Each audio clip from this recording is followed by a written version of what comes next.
All right, folks, I'd like to call to order the regular meeting of the Pitkin County Board of County Commissioners for Wednesday, August 10th. Those just tuning in, it's currently 12 noon, and we're going to start the meeting with a child support proclamation. Mitzi Lettingham is here to accept this with your guest. Why don't you please introduce her first, and you both can come on up. Thank you, Rachel. Yes, I'm Mitzi Lettingham with the Department of Human Services, and this is Joy Davis. Joy is the manager, is that your title? Yes. Of the Child Support Services Department in Garfield County, who for a number of years now, Almost 18 years. 18 years has been providing our child support services for Pitkin, as well as Rio Blanco, I believe. Mm-hmm. So we are just so thrilled with this partnership. It really has been a wonderful thing, and Joy and her team have had a lot of success in helping us keep our kids safe and with the benefits that they deserve. And I forgot the plaque. Child Support Conference in June. Oh. They awarded us a plaque again for meeting all the performance measures set by the state, and I wish I would have brought it, but it's in Rifle. So that's the second year in a row that we've met all the performance measures.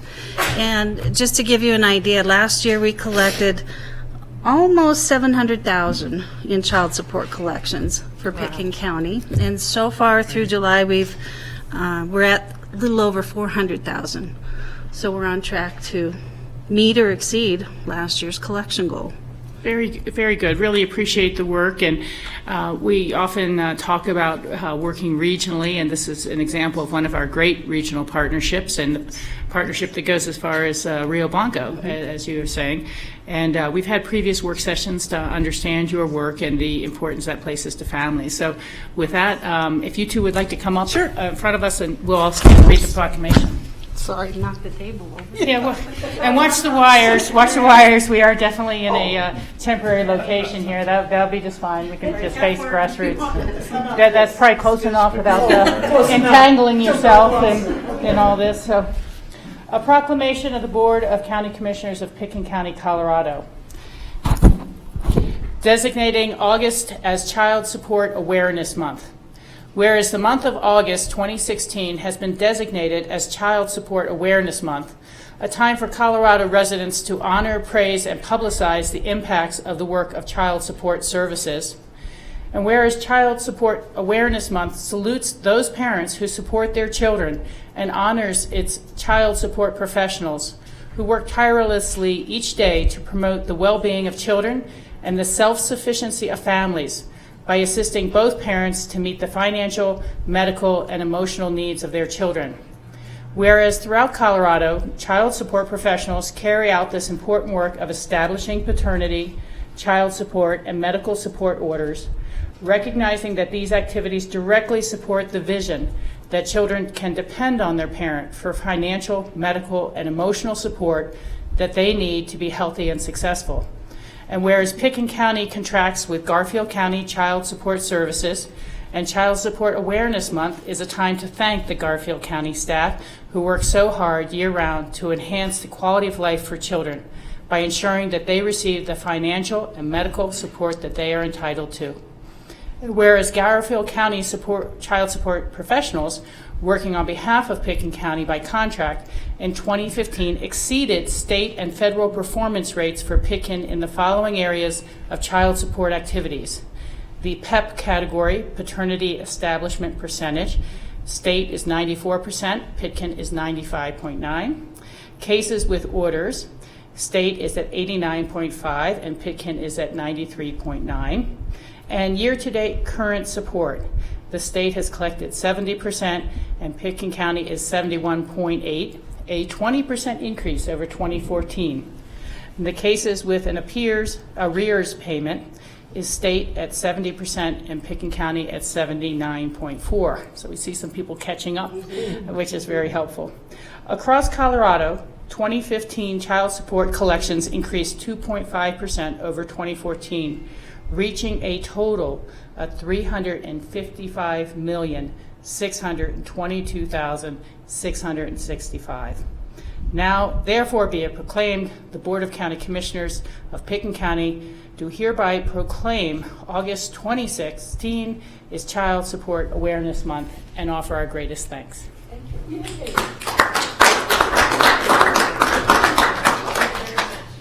And if you'd like to say a few words, this is your opportunity.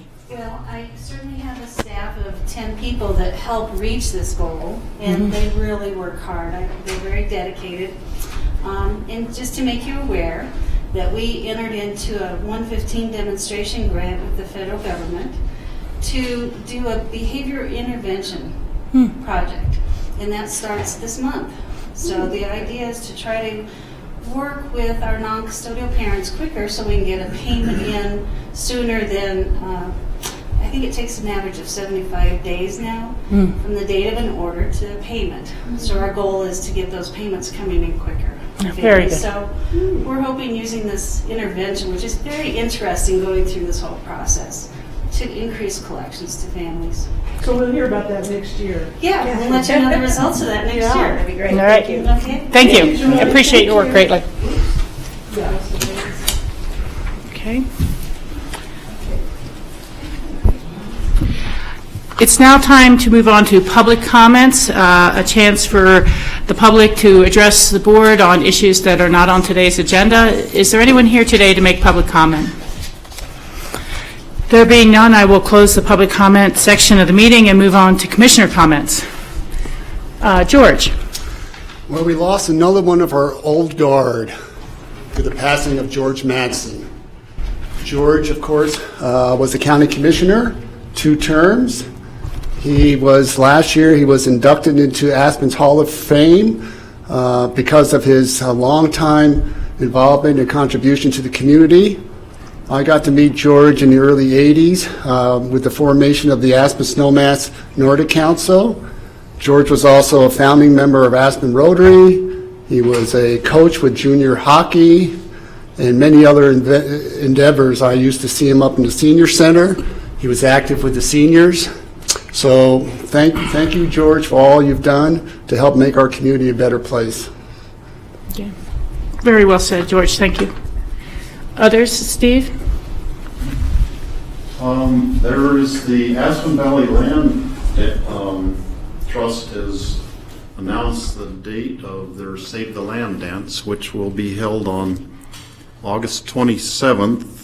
It's a Saturday, August 27th at the John Neeslanik Ranch on White Hill above Carbondale, starting at 5:30. Now you can purchase your tickets, and the price is going to go up after August 15th, so you can get them a little bit more cheaply now. This is really for a great cause. It is their major fundraiser of the year, and they raise a lot of money in order to do conservation easements on ranches all the way from the west end of Garfield County up into Pickens County, and they've really accomplished a lot over the years. I see Dale shaking his head yes. And this event is probably my most favorite event of the whole entire year, every year, because you see people there from all over the place who have ranch land and have preserved farmland and have a common goal of conserving our agricultural land especially. So you'll see people there who, this is the one night of the year when you might run into them and get a chance to visit. So And they have those great country western bands. yeah. Everyone can do a little swing. And they have a dancing. great feed and good music and a good silent auction and a live auction and all sorts of things. So. Barbecue from smoke. Ooh. Very good. Thank you, Steve, for that. I have a group. I just want to let dog owners in the community know that there is a virus going around. It's it's like a kennel cough, and it's very, very contagious. It's treatable, so if your dog exhibits sign of coughing like they have something in their throat, you need to call your vet immediately, get them started on antibiotics and steroids. And also, the dogs need to be quarantined for anywhere from 5 to 7 days, depending upon their symptoms. But just to let people know, it's transmitted from nose-to-nose contact or water bowls, drinking out of the same water bowls. So just be careful when you're walking your dogs through town and just kind of keep everybody in tight rein. until this virus clears itself up. Just want to let people know. Good, good. Thank you, Patty. Very helpful. The only thing I really would like to say today is we are now, August 10th. The November elections are going to be upon us before anyone realizes it. And the most important thing anyone can do now is to check their registration at pitkinvotes.org. And you can do a lot of things there. Particularly important is maybe change of address, because this is going to be a mailing ballot, and making sure it is delivered to the right place at the right time is critically important. So at pitkinvotes.org, you can do a change of address, you can change party status. If you've had a legal name change, you can change that, and you can get registered for the first time, I believe. So these are very important items, and we'll give you an update periodically as we get closer to the deadline, which is usually about 30 days before the election. But I encourage people to do it now and get it out of the way, and don't be last-minute Louie. So that's the only item today, as things are going to really begin heating up, I think, for all of us after Labor Day. But take care of that business now. Thank you so much, and I'll turn to John. Do you have any additions or deletions to today's agenda? No. Sorry. Okay. No The additions or attorney? deletions. If time permits, I would request the board to entertain a motion for an executive session to discuss some updates concerning the Thompson Divide. Okay, and do we need to make that motion now or at the end of the meeting? Okay, thank you. I Patty? have a question. I thought we were going to add the resolution appointing Martha Campbell to the Healthy Rivers, to the Healthy Community Fund. And we did not have that prepared, so Okay. we will. So can we go ahead and have her participate? When are the, okay. Yeah, I just so want to make sure we've got her on board because the packets are coming out. Okay. Yeah, it is the stated intent of the board to appoint her. And we will do that at our next regular meeting. Hopefully it's before the board has begun its work, but at the very least, it certainly will be before any results or recommendations are delivered. Yes, I checked in with Charlotte, and she did. Okay, great. Just want to make sure we got that covered. Thank you, Patty. Appreciate that. And we will now move on to consent items on the agenda. And the first item is the ratification of the hearing officer's determinations. Jeanette, do you want to give us a brief little comment of what this is in our packet for the public?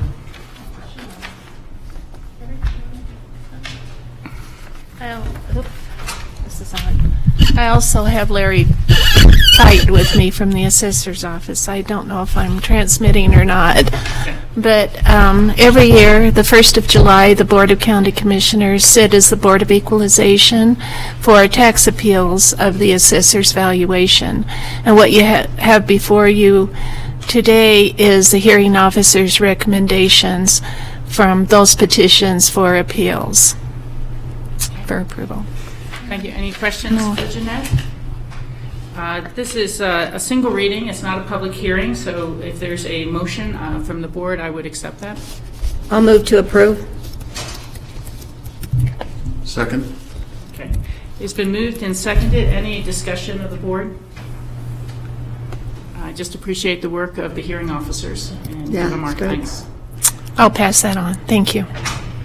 No further discussion. All in favor signify by saying aye. Aye. Aye. Thank you very much. Thank you.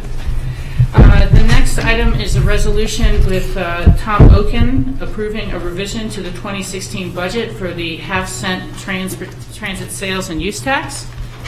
You could come forward and give us a little update on that. Yeah, this resolution approves two additions to the budget for the half-cent transit sales and use tax fund. And these were approved at the July 21st elected officials transportation committee meeting. So you're just ratifying that approval with this resolution. The two items are $414,000 for an entrance to Aspen transportation options study and $70,000 for cell phone transportation data collection. And if you have questions about those, I see John Kruger's here, and he could probably answer them for you. Thank you. Patty? Yeah, in the time I was not on the board, they changed the terminology for issues within the fund, the EOTC fund. So I'm not really sure what the Greater Aspen Area Fund is. What the heck is that? Used to be called basically, the fund balance in the fund is divided between two major projects. One is for Snowmass Village, transit center, transit improvements up there. And then the remainder is, had been dedicated to what was called the entrance to Aspen. And its purpose has been expanded to be transit improvements in the Upper Valley here in Pitkin County. So the greater Aspen area as opposed to Snowmass Village. So is there still, quote, what used to be called the lock boxes? Was that, there was one for Snowmass, one for Aspen, and then there was this in between? Yeah, they've been renamed. Okay.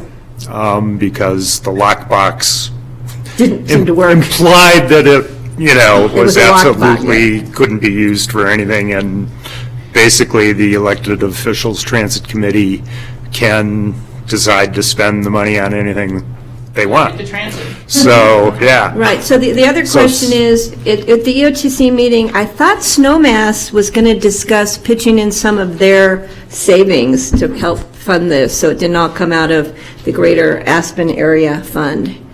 Am I missing something on that? Wasn't that part of the discussion? John's, I see, getting antsy in his seat. That was part of the discussion, as I understand it. I wasn't there for that.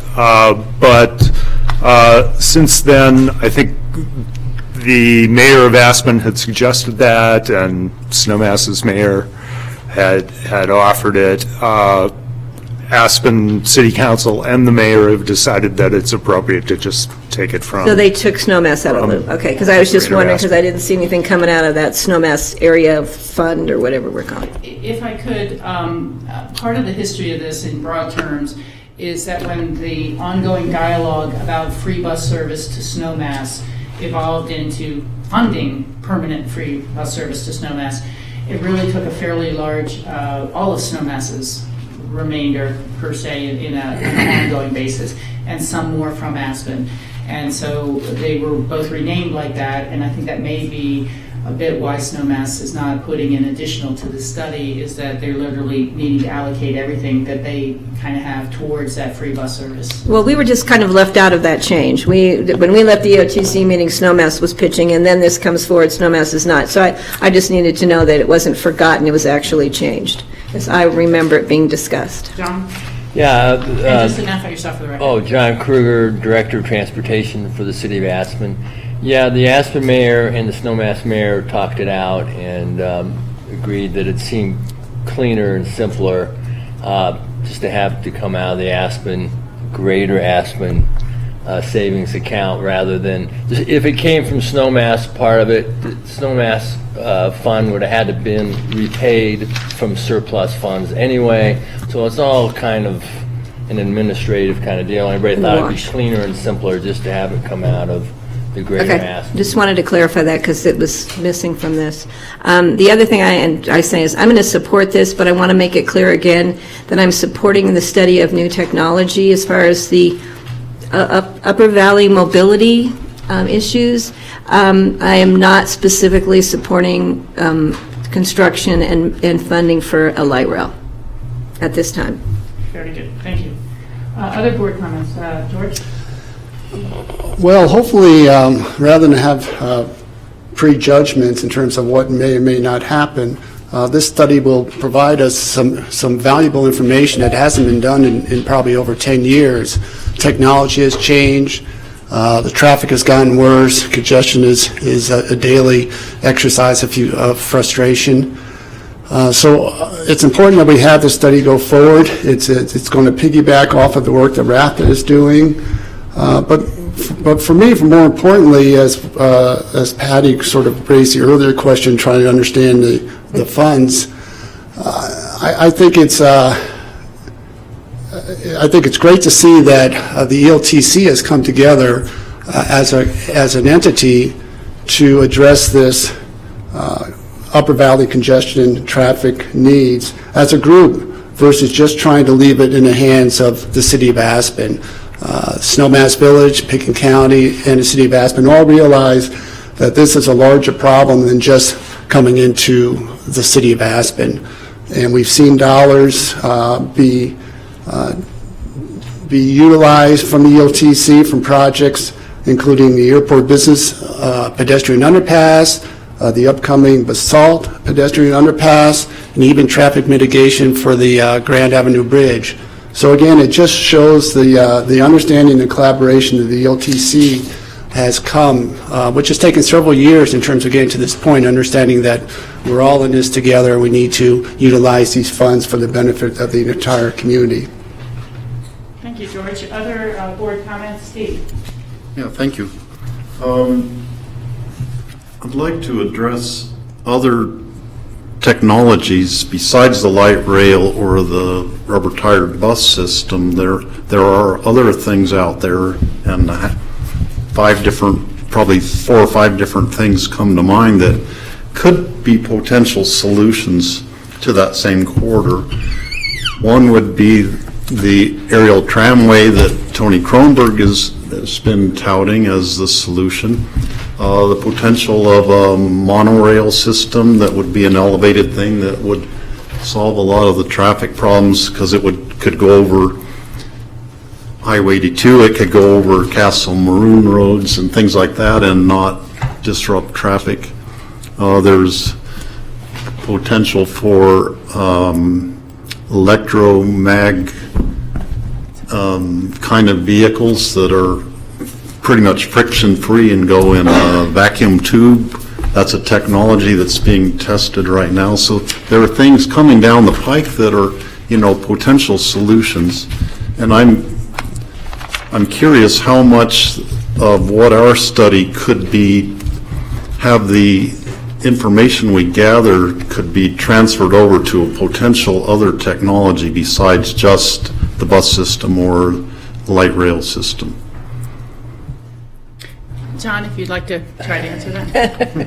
Well, I don't know the answer to that offhand. I think as we get into the study, that's something that maybe Parsons could help us with, and I can certainly relay that to Parsons and let them know about your wishes there. They won't get the study started until probably mid-August after the RAFT board meeting. Well, the ITSP is already going, but this portion of it won't start probably till mid-August. But I can relate that to Parsons and let them know. Okay, 1 second. Heather? No, John. Okay. No, this John. I'm John. sorry. John, and John. And, just to build on what John's saying, as I recall the proposal that the EOTC considered, there were 3 phases, or really 3 components of the proposal. One had to do with the cell phone surveying mechanism, which is part of the existing scope. The other had to do with updating the current record of decision. And then there was a third, I think, Steve, that probably delved more deeply into the questions that you're asking now. And as I understood it, and John, maybe you can confirm this, that the scope of what's been approved by the EOTC now includes the really looking at updating, have technologies change that would serve our current record of decision, as well as doing the cell piece. Delving deeper into the other questions would be, I think, a separate consideration for the EOTC, something that would have to come back before we take this approval as expanding the scope. Is that, so That's I correct. just want to be clear that before we ask that, I think we're talking about an expansion of scope that we probably need to bring back to the whole EOTC. Yes. Okay, Steve? Additional comments or questions? Great, then I'll make a few comments. Tony, there's no public comment on this. Thank you. No, but on the agenda, it says that a member of the public may comment on consent items. You missed public Oh, it says it can be pulled from the agenda. I don't see anyone requesting to see it pulled, and we're not taking public comment on this item, and you missed public comments that started at noon. I'm sorry, so Tony. I'm glad to see that you're upholding the county's mission of inviting the public to collaborate on certain situations. But with Thank that you, being Tony. said, thank you so much. Thank you. Unfortunate. Thank you. To go back to the subject at hand, as Georgia said, I really would second or ditto his comments. This, to me, really signals a lot of the culmination of a lot of work for broader solutions that move across parochial lines, where in the past there's been fighting about who generates what money and whose tourists pay into the fund the most and what they should be used for. And I think that really started very much, it's been a long collaboration, as you've talked about, George, with multiple items. But the free bus service is one of those that really broke through the lock boxes and maybe pushed this mission further. I'm very interested in this because in many ways the only approved solution by the voters for the more open space, the Marolt open space, has been to realign traffic lanes and light rail.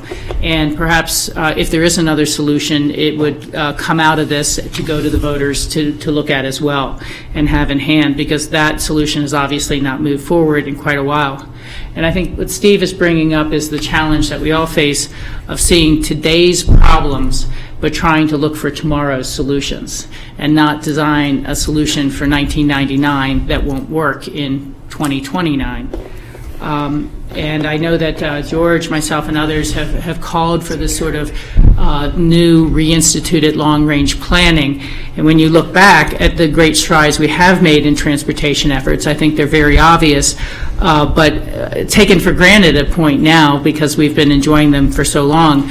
But we did have the first HOV lanes in rural Colorado that have later led to the successful implementation in federal granting for a bus rapid transit system. We have an intercept lot that we can use and utilize even better over at Brush Creek Village.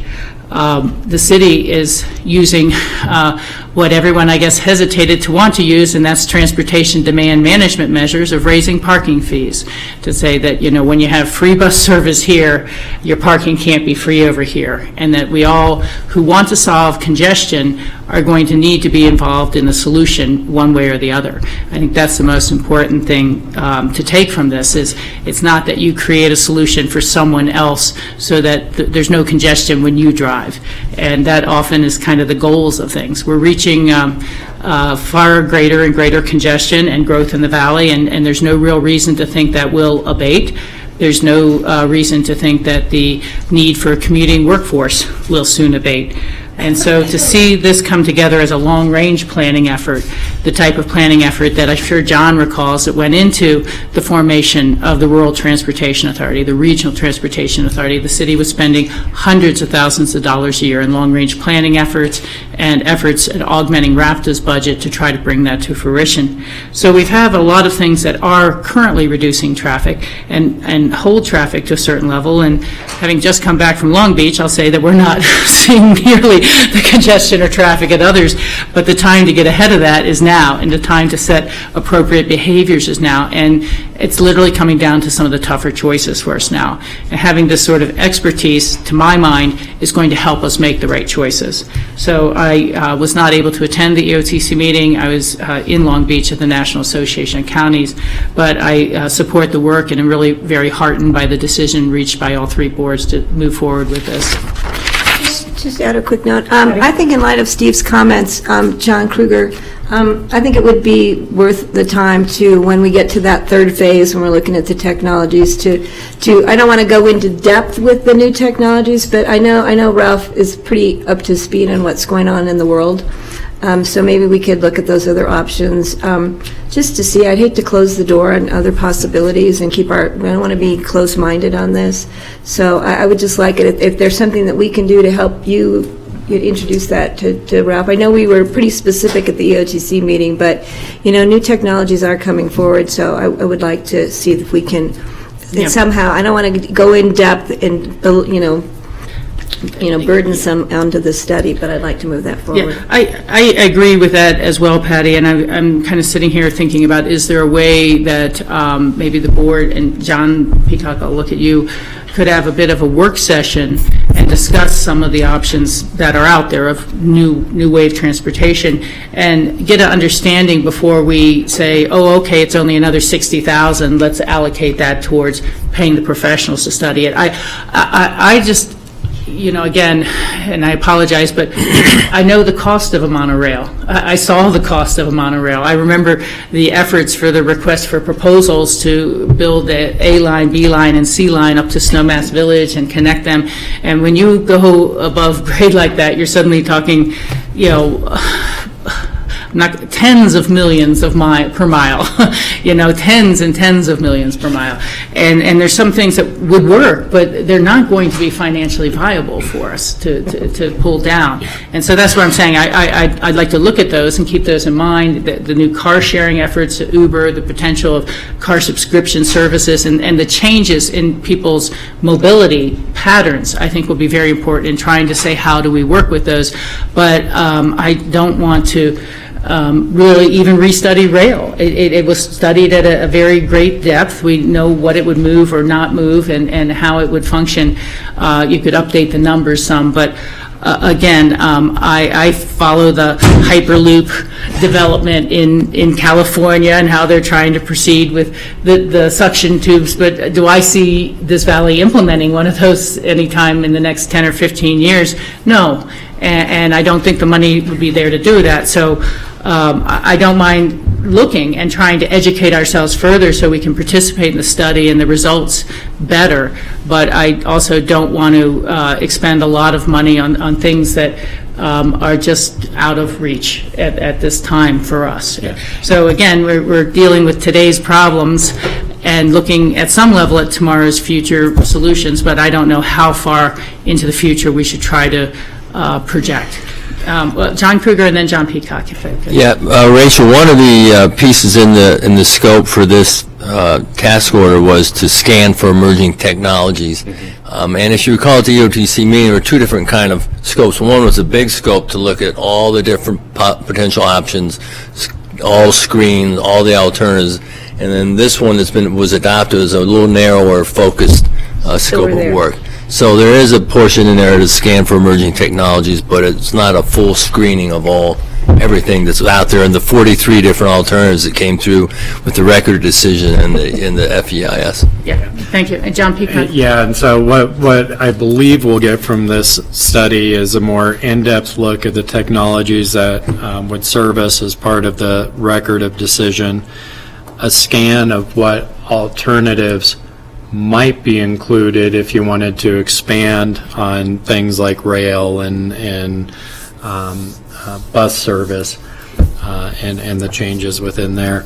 But it was a pretty significant scope increase, and that's why I wanted to clarify right up front. I think that's a bigger discussion that will need to come back to the board. As far as our staff's capacity to do, I think we could introduce some of those concepts. But again, I think you saw that big jump in scope and price because of there's just a lot to explore, and if you're going to evaluate the feasibility, that's probably not something that we've got the capacity to do in-house. Yeah.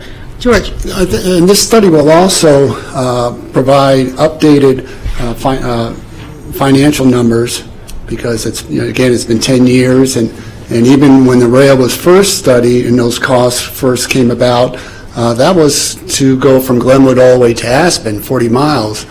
This study is going to be much shorter in distance, just from the Brush Creek Intercept lot. So those numbers will change, as well as the study will also hopefully provide some options in terms of funding whatever these choices come out to be in terms of public-private partnerships and things like that. And again, we haven't had that information. So it would be all-inclusive in terms of that. And then there's always opportunities to take a next step as well. Okay. Thank you, George. Any other board comments? And I think we've have a motion yet? I'd make a motion to approve. Is there a second? Second. Okay, any further discussion? I think that was a good dialogue surrounding this. It's an important topic for all of us. All in favor signify by saying aye. Aye. Aye. Thank you. The next item is resolution authorizing the expenditure of funds and the contract for Diggin' in River Works, Inc. for the recreational in-channel diversion project. I don't see Laura here, so you're going to be Laura today, I John. will endeavor. Actually, it's digging it. Digging Taking it, Riverworks. Digging it. Thank you. Once you deal with those folks, you never forget their name. So after a little bit of back and forth in negotiating the final contract, we've arrived at terms and would like the board's authorization to execute the contract and to authorize the expenditure of funds in relation to the contract. The contract is for work to construct 2 whitewater waves in the Roaring Fork River, just above the confluence of the Frying Pan, and a little bit downriver from the existing Fisherman's Park. It will also provide for the utilization of the county's existing recreation in-stream channel diversion water right, and ultimately allow us to perfect that right. And in so doing, we will hopefully provide for continued ability to maintain stream flows and perhaps enhance those depending on how things change into the future, as well as provide the community a recreational amenity and a facility to hopefully encourage the development and improvement of the rest of the riverfront as the river continues its way past this site and flows through the town of Basalt.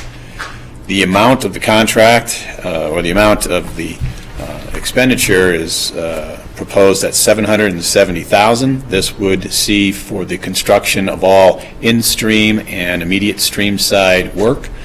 It is an amount that is slightly in excess of funds that were already appropriated by the board in last year's budget authorization and approval, and in fact exceed the previous appropriation only by an amount of $108,000. So it won't change the overall Healthy Rivers and Stream Fund budget that much, in fact only by that amount.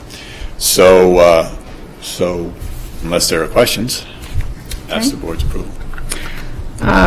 Board members, comments or questions or motion? Steve? This is really important for helping preserve the water rights in the Roaring Fork River, and I think it also will lead to some big improvement in the economy for Basalt, having some of the whitewater rafting and kayaking kind of stuff that people can watch right from in Basalt, especially if they add more stuff downstream of the confluence with the Frying Pan. So I'm totally in favor of this, and I would move to approve this resolution authorizing the contract with the Digging It River Works. Okay, thank you. Is there a second? I'll second. We can split that. This is an important. George can have it down there. You both get 3 first. So thank you very much. Further comments from the board? Patty? I'm just excited to see this moving forward for the reasons Steve said, to ensure the water rights in the river and to help with the economy in Mid-Valley. And I think it's going to be exciting. I mean, having watched the one down in Glenwood, which of course is much bigger in scale, and it's pretty amazing to watch what goes on down there. And we just need to always keep in mind that we will be looking at public safety issues as we move forward with this, because I think that was a great concern to Basalt. So I think that everybody needs to know that that's still in the plan, that we will be looking at that in the future. Yeah, thank you for that comment. That's accurate. George? Although watching the Olympics the last couple of nights, you could see what a real kayak park could be in terms of challenge. They're pretty exciting. So this will be a little scaled down. But that one was totally cement. This will be a natural river. Yeah. Are you finished? I'm finished. Okay. No, I appreciate that. I think that's good. And I agree with everyone's comments at the table. As Patty is saying, that I see this as a foundation going forward for a park that will continue to evolve in phases as both the Basalt Town Council's budgets are starting to work on River Road, and we work on River Road as we pursue GOCO grants, as we look to the amenity and continue to shape it. It's to my mind, a little bit like building the crosswalks on a college campus. In a way, you have to see where people walk before you put the sidewalks. They don't necessarily follow the sidewalks, but it's a great opportunity. And I also want to really take the moment to thank our legal staff, our Open Space and Trails Board, which began investigations before we had a Healthy Rivers and Stream Fund of how we could protect water rights in the Roaring Fork Valley. Gave us some really good foundational work that once we had the Healthy Rivers and Stream Funds, we were able to begin this effort. I'm not sure, John, did we file for the first RISD in 2010, was it, or 2009? In about that area time. 2006. 2006, we filed for that recreational in-channel diversion. And it took many, many years to process with the state.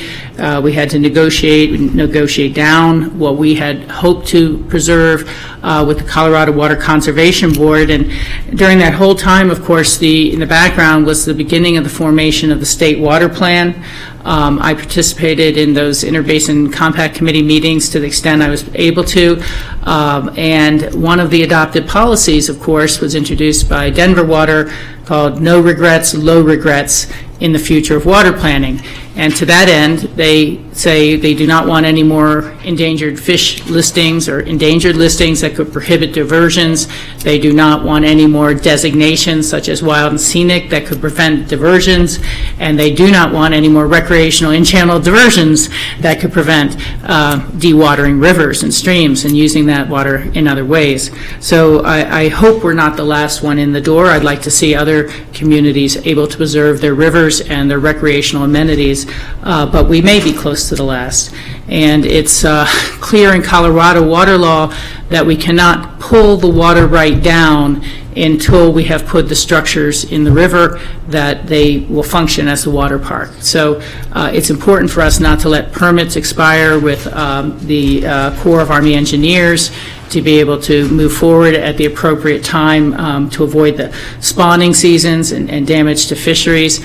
And so I appreciate the work, again, that our legal office, John Ely and his staff, Laura Maker and others have put forward. And I greatly appreciate the partnership we've had with the town of Basalt. They were fully aware we were applying for this RISD. They've offered letters of support for the RISD, and we've gone through a number of changing councils there over time. But I think, as Steve has said, this is going to be a great amenity for the valley and the community. So I'm very happy to vote for this. Patty? I want to extend a special thanks to Lisa McDonald. She has really come way far ahead on this, and her efforts to put together the community meetings to allow us to work closely with the community Mid-Valley and with the town of Basalt. Lisa's done an exceptional job, and I want to extend a special thanks to Lisa. Yeah. She's doing great. Thank you for that, Patty, and I apologize for the omission. Did not mean that. So we've all had comments. If there's no other comments, all those in favor signify by saying aye. Aye. Aye. Thanks, John. Thank you. We'll now move on to the consent items to set for a public hearing on August 24th. And the first item is a resolution to approve the ballot question reauthorizing the Open Space and Trails Program. We're going to hear from Gary Tenenbaum and Dale Will, and as needed, Tom Oken. He likes to hang in the back. Tom, why don't you come on up, though? Come on. At least sit in the first row. Be ready. Okay, thank you. We like to support Tom. There we go. Thank you, Rachel. Is this on? If the red light's on, it should be working. Okay. They're all in a good place. Okay. Well, we're quite happy to be here. This is an item that's been in discussion for quite a long time. We're also pleased that we've got one of the original founders of our open space program with us today. Tim McFlynn is here for this hopefully auspicious moment of extending our program further. We've been discussing this with the Open Space Board and the county commissioners throughout this year. I think we've been over a lot of the details, but in case there's anyone here that doesn't know the basics of this, the proposal is to keep our mill levy the same as it is, extend it for 20 years. It's currently set to expire in 2020, so we're talking about an extension out to 2040. The duration is one that was chosen to capture the ability to do some longer-range planning and set a course for the long-range stewardship of our lands while still allowing the public and the county commissioners to take a look at this in 20 years. The other elements of the proposal are to change the allocations within our charter to allow the program to continue to evolve with more of the funding available for the stewardship of lands over time. I want to note there has been some comments I've heard out in the community that there's a fear that we would immediately shift a large amount of the fund away from acquisition and over to operations and maintenance, and that is not the case. We're talking about flexibility that can be exercised gradually over time. I think one of the great successes of our program is that over its 26-year history now, we've been putting most of the fund into projects, a small percentage into salaries and that sort of thing, and that will continue to be the case, but it's only rational that as you acquire more and more assets, you have to put an increasingly large percentage of your funding into the care of those assets. Let me ask you a clarification. You said a larger percentage of the funds into projects. By projects, are you breaking that down into acquisitions and then things like trail building, or when you said projects, did you just mean majority of non-acquisitions? Well, that's a great question. I'm really comparing that there's 3 pots in the fund, the first being for the acquisition improvement and improvement of open space. Mm-hmm. Number 2 is acquisition and improvement of trails. And 3, maintenance.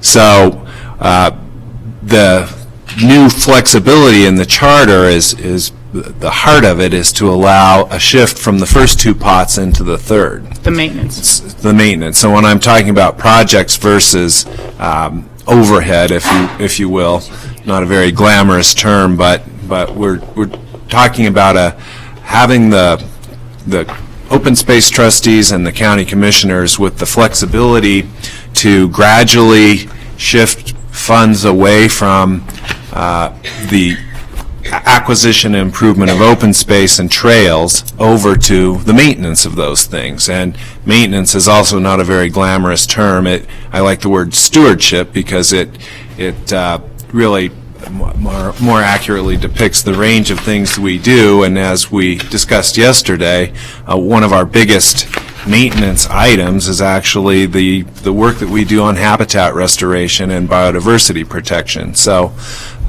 the flexibility can be exercised gradually over time. My prediction is that for the next 10 or 15 years, you will still be seeing the majority of this fund going into the acquisition side of the program, but we think that the program has proven itself, the procedures and checks and balances that go on in terms of the annual budgeting are fairly well established, and that the county with its 2 boards can do a good job of using this new flexibility to change these allocations as needed to make sure that our stewardship of our assets is done in a responsible manner for another 20 years. And let me ask you to elaborate on that for a moment. When those spending decisions are made, they are through open meetings held at the Open Space and Trails Committee, and then on an annual basis, the quote projects list, we never publish the acquisitions list because we're in negotiations on those things, but those are vetted through public hearings with the Board of County Commissioners before a final budget approval, and then implemented as so. So Can you elaborate a little about that process? Sure. And what you've described is accurate. I would note that unlike some of the other funds with the county, we do a lot of supplemental budget appropriations during the year for one reason you mentioned, which is in our acquisition side, we don't appropriate funds until we understand what a written agreement would require for a purchase. And similarly, our large capital projects aren't budgeted until we have contracts with the construction people or the other consultants that we might need to do that work. There is full transparency at two levels of the county when these appropriations are made. First, at the Open Space Board level, these appropriations have to be recommended by the Open Space Board of Trustees. Those happen in public meetings that are duly noticed. And then if someone misses it there or they're not satisfied with the result there, they get another opportunity to participate when we bring these things to you all. And there again, our appropriations on the acquisition side happen with a two-reading process. So there are two public meetings, the second being a public hearing on those. And similarly, our appropriations for other matters, like the one we did yesterday on our scanning of our documents, are also done in public meetings. Okay. Thank you. So I'm going to let Dale finish and then keep going to more questions. I'll wrap this up pretty quickly. So I've covered the first three elements of the proposal: keep the tax rate the same as it is now, extend it for 20 years, add flexibility in the allocations. I wanted to make one final note about those allocations because there's also been some concern raised publicly, and that is that our flexibility on the trails construction side is currently at 10 to 30%. We're moving that from 10 to 40%. And those particularly who are concerned about biodiversity protection are wondering whether we need to spend that much money on trails. And I want to clarify that the need for that upper end of the range on the trails doesn't involve the trails that are going into the backcountry or into the margins of the backcountry. The need for that upper range of the funding have to do with trails that are along highway corridors, essentially. Everyone's well aware, I think by now, of our long-range goal to try to construct a trail from Crested Butte to Carbondale. The Crystal Valley portion of that trail is a great example of something that if we're able to make it happen, it's going to be fairly expensive to build a paved trail in that environment. Similarly, Castle Creek, McLean Flats, Intercept Lot to Aspen, Snowmass Road from the Conoco to the T, those are all examples of paved routes that are next to paved roadways that drive the need to have some flexibility on the trail funding. But I would note, as I did yesterday, that the amount of money that's been spent on single tracks that are in natural areas is relatively small and smaller than the amount that we're spending on the biodiversity protection through habitat enhancement. So enough on allocation. The final piece is that we are looking at a couple of changes to the county charter definitions of the scope of the program. One is to allow us to care for historic structures that may exist on open space properties, things like the old Victorian brick farmhouse on the Glacier open space that we're currently not authorized to expend funds to protect that. We've done a little bit of this with the help from the state over at the Emma Town site, but we'd like a clear authority to take care of historic and cultural assets that are on open space properties. Secondly, we want to change the description of trails to allow us to make investments on things that are contiguous with paved road systems where we need to put them there. The Snowmass Road situation from the Conoco up to the T is a great example of something where probably a bike lane is the best thing that we would ever be able to do, and we're not currently authorized to put open space dollars onto things that are contiguous with roads. And the final thing that would clarify our scope is that we want to explicitly authorize us to expend funds on stewardship of federal lands when it's critical to adjacent county open space.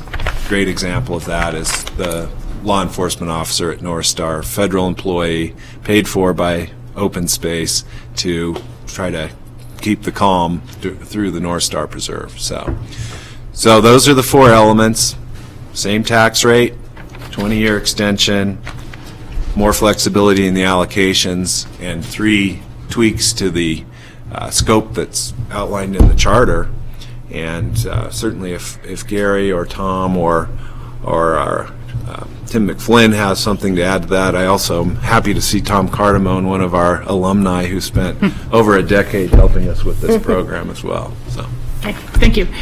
Gary, would you have? Well, the only thing I wanted to add was, why do you want to go now when we have 4 years left? And it was a really good discussion yesterday with everyone about that. And it's because of this allocation issue that we have. We have grown, and as you grow, you have to maintain more property. And we do a ton of noxious weed control and all the other things with the rangers and you name it. We've been at the 15% limit for maintenance now for the whole entire authorization since 2006, correct? Yes. Yeah. So, we are at the limit, and we do not have, extra funding to do things that we hear about with the biodiversity. And, if we want to protect more things like the North Star Wildwood and extra rangers, you're gonna need to change those allocations, and it's really just time to look at that and to look at it as a longer term. Thank you, Gary. Board, Patty, you have a question? Yeah, and I think we need to make sure that the public is aware about the Nordic issue. George brought that up yesterday, that is included in the maintenance. And so we took Nordic in, I don't know how many years ago when we reauthorized the last time. And it came in under that 15%. And that's an extremely popular, beneficial, whatever you want to call it, great program.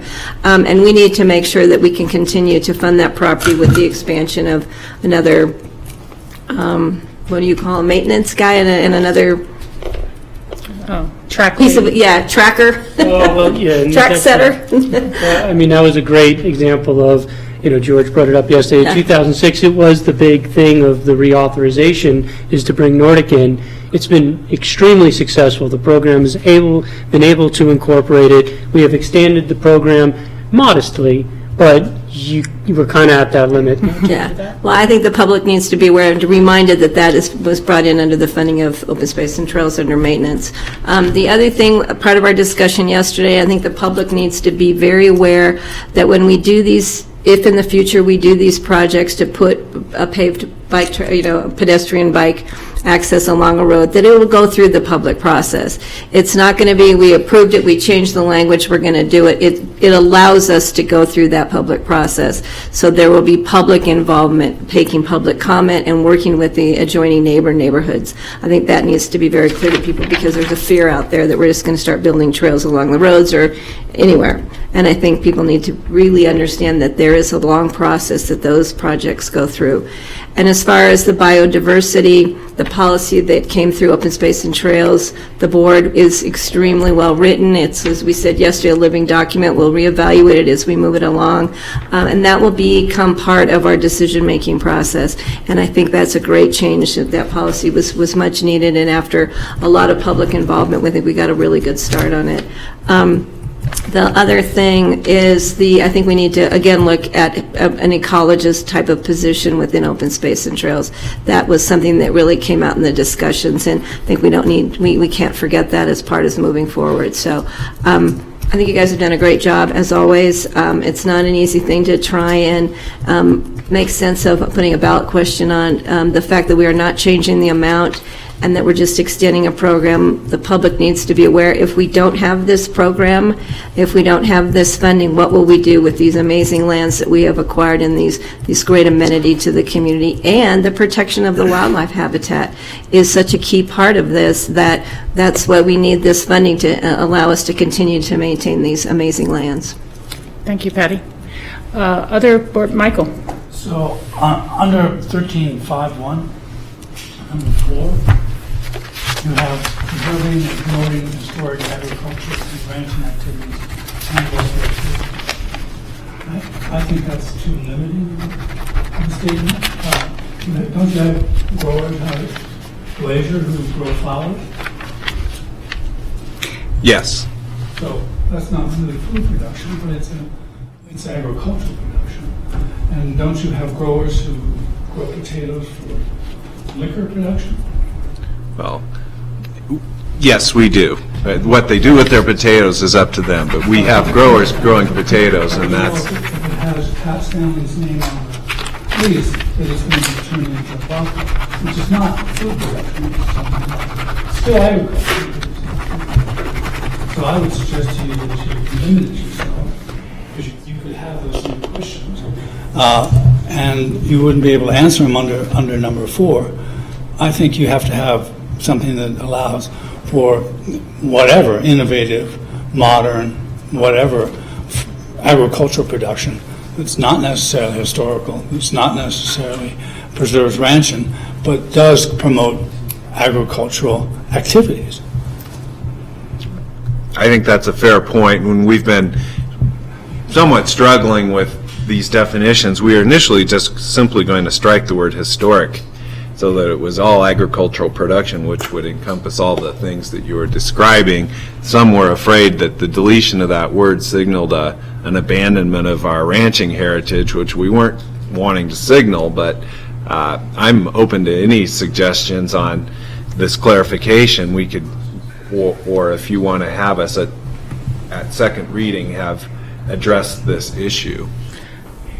Michael, I think I know where you're trying to go with this, but I'm not sure it can be wordsmithed in ways that wouldn't open a different set of Pandora boxes. I'm sitting there thinking, well, if you say historic and modern agriculture or future agriculture, in many ways you might be saying, a large football-sized field greenhouse is appropriate because that's what modern agriculture is doing.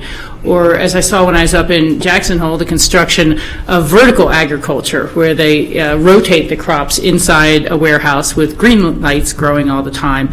And with cannabis being legal in Colorado, saying modern agriculture, and it is, you might have people arguing that they should be able to lease our property for those purposes. I also have a hard time thinking that growing flowers is not something that people may have historically done, whether it was for market or for their neighbors. Potatoes, whatever, cherries made into a little cherry wine doesn't mean that the cherries are not agriculture. And so I don't know if we wouldn't be confusing it further and then actually adding something to this ballot language or chartered language that people would be afraid of or think that, what do you mean by modern agriculture or all types? So I'm just trying to say, let's pull that up as a bullet point to discuss further at second, both the pros and cons. Well, thank you for pointing out the worst case scenarios that somebody can think of. I'm not thinking of that. I'm just thinking of there's an inherent contradiction in this statement because you're promoting agriculture, but you're not going to eat the flowers, and you're going to convert the potatoes that you could eat into alcohol, which is not part of the food group. So all I'm suggesting is that you instead of saying local food production, you say local agricultural production. That's all. It's not a particularly difficult thing, and it's not going to open up because there are other controls within open space and trails that will permit vertical greenhouses and greenhouses themselves. So that's just not the case here.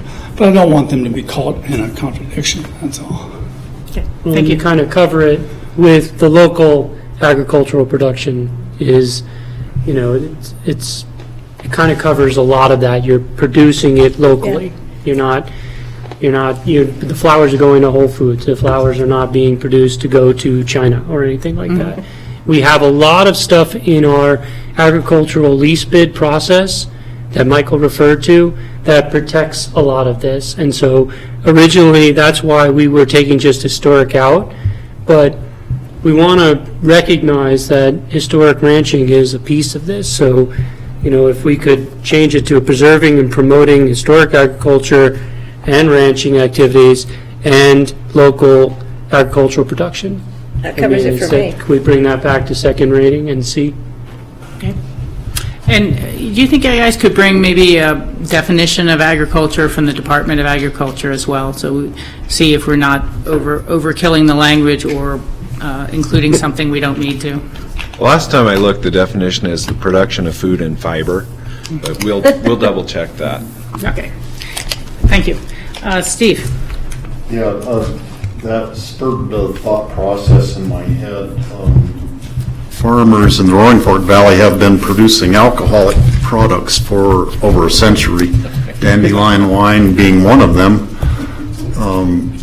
And then it's made me think, well, what if somebody wanted to lease some land and grow hops, for instance? I think hops is one of the things that has been grown historically, maybe not in large scale like you see, but I think we need to maintain that flexibility, and I thank Michael for bringing up that point. Okay. Thank you. Very good. Other comments on this item? George? General comments. Thanks, Rachel. You know, one of the many things that make Pitkin County such a special place is the support that we get from voters for some of our programs. So whether it be our Healthy Community Fund or Healthy Rivers and Stream Initiative or Open Space and Trails, these are all programs that have been granted to us by our voters because they see the importance of all these in terms of how it contributes to the overall lifestyle and value of our community. We were up at Redstone last night meeting with the Gunnison County Board of County Commissioners talking about the Carbondale to Crested Butte Trail and looking at funding opportunities to go after a GOCO grant. And when we talked about our Open Space and Trails funding mill levy, the Gunnison County Board of County Commissioners, you can see their jaws drop. When we visit with Eagle County Commissioners, and we talk about our Healthy Community Fund, which helps provide assistance to over 70 nonprofits throughout the Roaring Fork Valley, in again, helping make our valley such a special place, you see their jaws drop.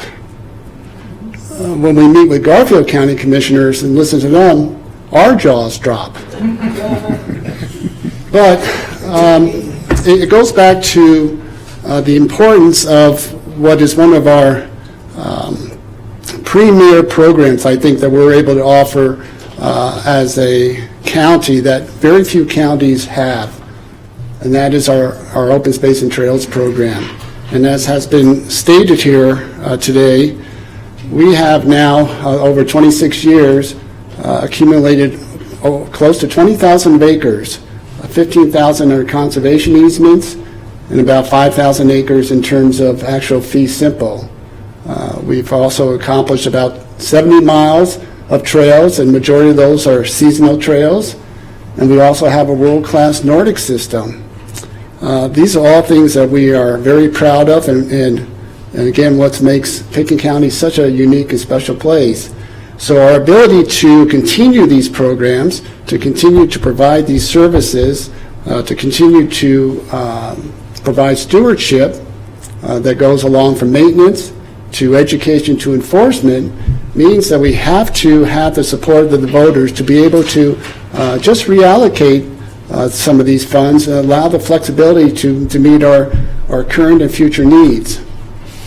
So with that, I think the timing is right.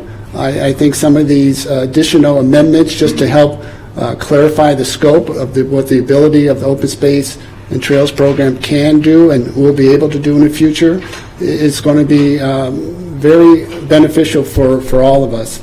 So I would support this moving forward. Thank you, George. Additional board comments at this time? This isn't a public hearing, but it is a first reading on a very important item for our community. And I see members of the public here who've been involved in the past, currently on the Open Space Board, or in the past, and who may have a brief comment for us. So really keeping it short so we can go on to other items, but I would invite people to raise their hand. I'll call them up who would like to make a comment. Mr. Cardamone. Thank you.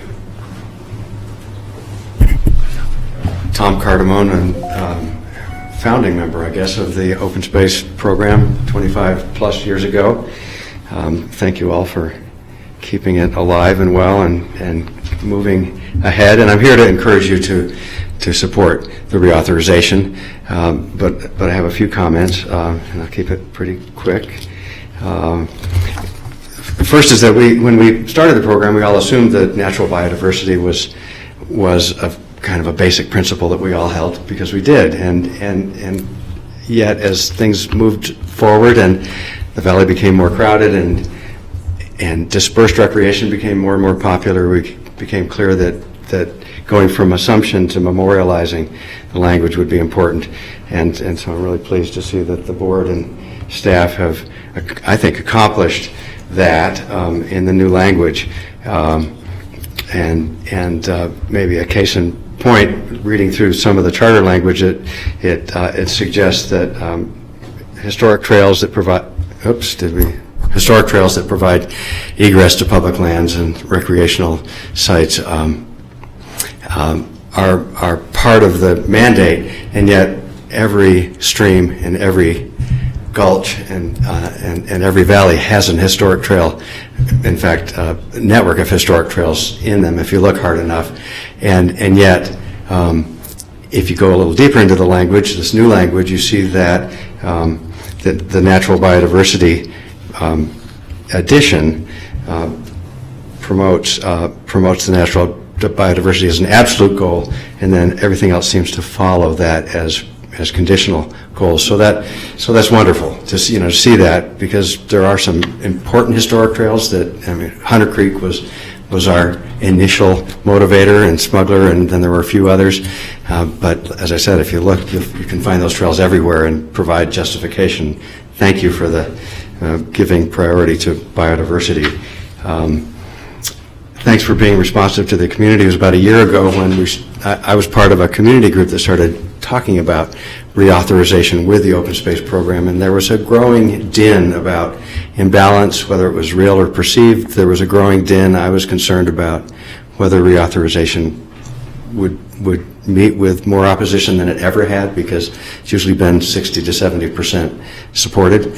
And the result of that was a group of several meetings, some up at my home with my wife Jody and others, and open space folks and elsewhere, and wonderful to have that kind of community, openness to community and responsiveness to community that I think is represented in the new language.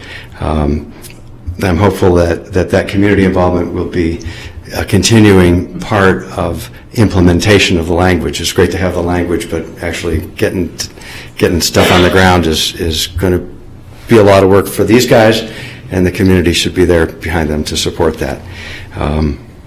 Just actually one final comment. In section 13.21, there's a list of things that are additional, and it doesn't include, I think when you put down archaeology, a lot of people think that includes fossils, and it doesn't. Since that's my new occupation, I would ask you to add paleontology. You never know when you're going to turn up a mammoth tusk on some project, and you haven't covered that in your language, so if you could put paleontology next to archaeology, you're covered. Funny you would bring that up. Thank you very much. Thank you. It's one of my kind of side interests as well. Thanks, Tom. I think that's a good addition. Other members of the public who would like to make a comment. Open Space and Trails Force, and another, I believe, co-founder of the program back in the day.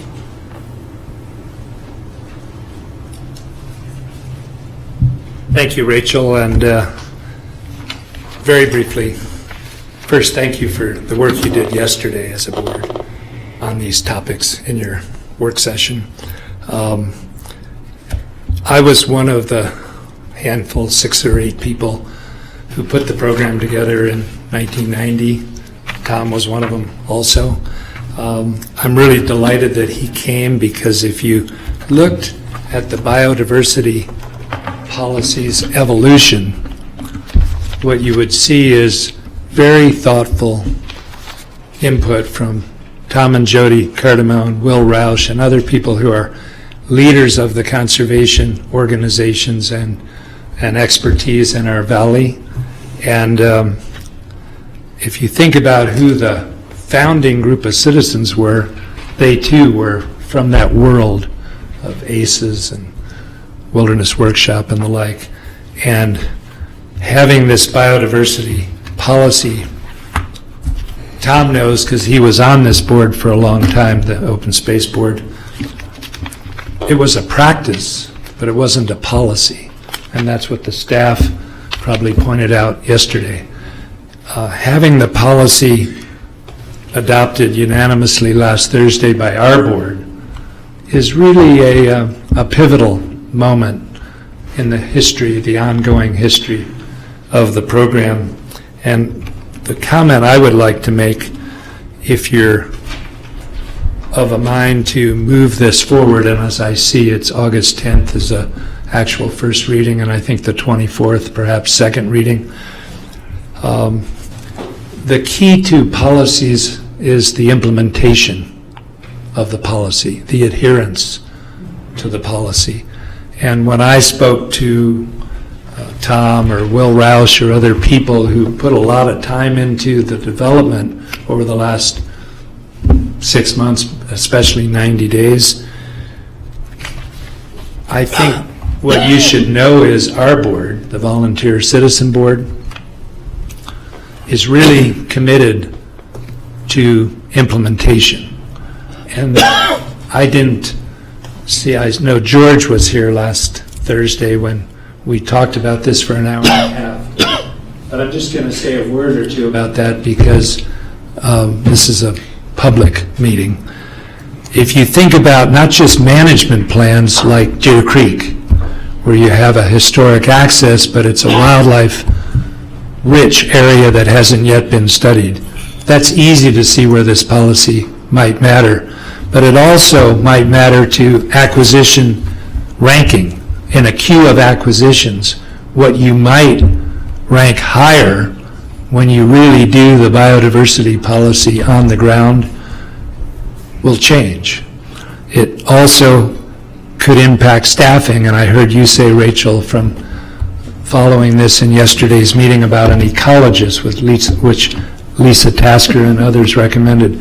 It will impact how the staff is selected, what their qualifications are, who should be on the Board of Trustees who volunteer.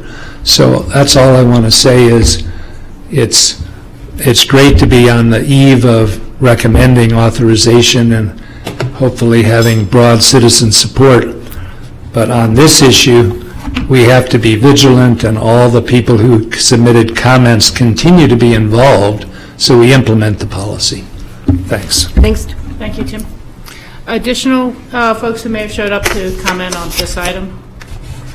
Okay, well, we'll move on back to the board. I'd like to make a few comments now as well, but if others have any further thoughts first, please. Okay. You know, I think back when I see Tom and hear the year 1990, and I was first elected to the Aspen City Council in 91 and had become friends with Hal Clark, who introduced me to the significance of this program. I think he was one of the early founders. And I know there's a tendency in the public's mind, or perhaps depending on when you arrived within the community, to take so many great things for granted. You know, and this fund has been there when opportunities arose that no one could fully anticipate at that time, such as the participation in the purchase of the Rio Grande Trail, rather than seeing that loss, something that connects our entire valley. Hunter Creek, preservation of access. Smuggler Mountain, that while there are some home sites towards the base that we continue to see developed, we're not having those 80 home sites that Wilk wanted on the top. And that has been something that transforms the community in time. We're transforming it this way instead of that way. Sky Mountain Park and Androsty. Yes, there's some trails up there, and we need to do perhaps more extensive management and cooperation with the other funding partners who help buy that. But from my imagination of 8,000 square foot single-family homes and the road system to serve them, and the private parties that have been up there, and the lights at night, and disruption of that migration corridor, it's unimaginable. And over time, we have invested in ourselves, and we have reaped the bounty of that. and it has done a lot to preserve the wildlife and the diversity. But we've come back to a new point of balance, and it's just natural that something like this needs a reevaluation at times, a refocus, and a new point of balance. And I can say that fairly easily because of our experience as a group with the Forest Service, and the Forest Service coming in to tell us, wow, how are we going to manage Conundrum Hot Springs now? How are we going to manage the overuse? How are we going to manage these crowds? And they're confronting those issues for the first time in depth in our area now as well. And so this reauthorization, to my mind, gives us the tools to really begin that endeavor in full. And I do recall a time when Pitkin County had a wildlife officer. And I think during one of the series of major recessions, and without a permanent funding source, it was more housed within community development, it got cut out. And so I am not sure personally how the role of an ecologist will best fit in. I could literally see a shared position that's maybe 3/4 open space and trail and 1/4 with ComDev as they're looking at land use reviews and things like that, or assisting with the Healthy Rivers and Stream Funds management going forward. So I think between the three needs, we would be able to clearly have the funding for someone who improved the biodiversity of all of our programs and all of the areas in which we impact life here.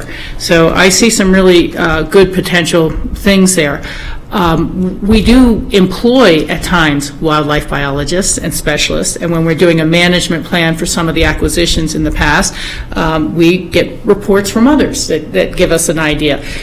But now to have that more as an in-house item, I think would be really helpful, and it could go a long way, because it's not just the management of new acquisitions, it's the review of existing management plans. It's the bringing existing management plans up with current science and how have impacts been measured over the years and how they've been used. So I really appreciate the support that's coming forward on the program. I think it makes a huge difference. It's just really hard. The term maintenance reminds me of scrubbing little kid markers off the wall. And what we're doing more is management in so many ways. It's management of the crowds. It's management of the seasonality. It's management of the inherent resources and the difference between every little microbiome that we have out there. Every different microclimate from one hillside needs to be managed differently than one just facing it on the other side. So this will give us the tools that we need to continue to move that forward. And with that, I'd like to accept a motion. George, you have another comment, or Michael? Yeah, just since the issue's been brought up a couple of times now, the idea of hiring an ecologist, an in-house ecologist, doesn't appeal to me at all. I think if you're a deeply cynical viewer of the Open Space and Trails Plan, of which there are a number, that if our ecologist, our hired ecologist, has a viewpoint, it's going to be challenged because it's a county viewpoint. So although I agree with having an ecologist, I don't agree with one that's a permanent staff member, because I think it undercuts his position, and his rulings will be immediately viewed with deep cynicism because it's a view of the county. So I think hiring one when necessary is a much better approach, and I'll leave it at that. That's a valid consideration. I really appreciate you bringing that up, and I would just note for the public record that there's no hard and fast about how that would or should be implemented, and it certainly be a discussion for future boards, as we will have a future board come November, and to see what is the best way to both have the public trust and reliable information we need. George? I'd like to make a motion, if you're ready. Please. I would like to make a motion to approve the ballot question reauthorizing the Open Space and Trails program. Is there a second? With changes, with some changes as amended with some of the wording. Agricultural section. Paleontology, you wanted to add paleontology and agriculture. Taking out the local food production, local agriculture production. Yes, thank you. Okay, thank you. I'll second with those amendments. Okay, very good. Any other final comments? Steve? I wholeheartedly support this extension of this and making it a 20-year extension instead of a 10-year extension. Everybody has made really good points today, and I agree with all the points that have been made. When you look at some other counties that have successful open space programs like Boulder County and Jefferson County and Pitkin County, we have completely changed what the community could have looked like. Just think what Boulder would look like if they didn't have their green open space around the city of Boulder. It would just blend right into Denver, Broomfield. Boulder would be one megalopolis, and they have forever changed the feel of what Boulder is and the appearance of it. Same thing in Pitkin County.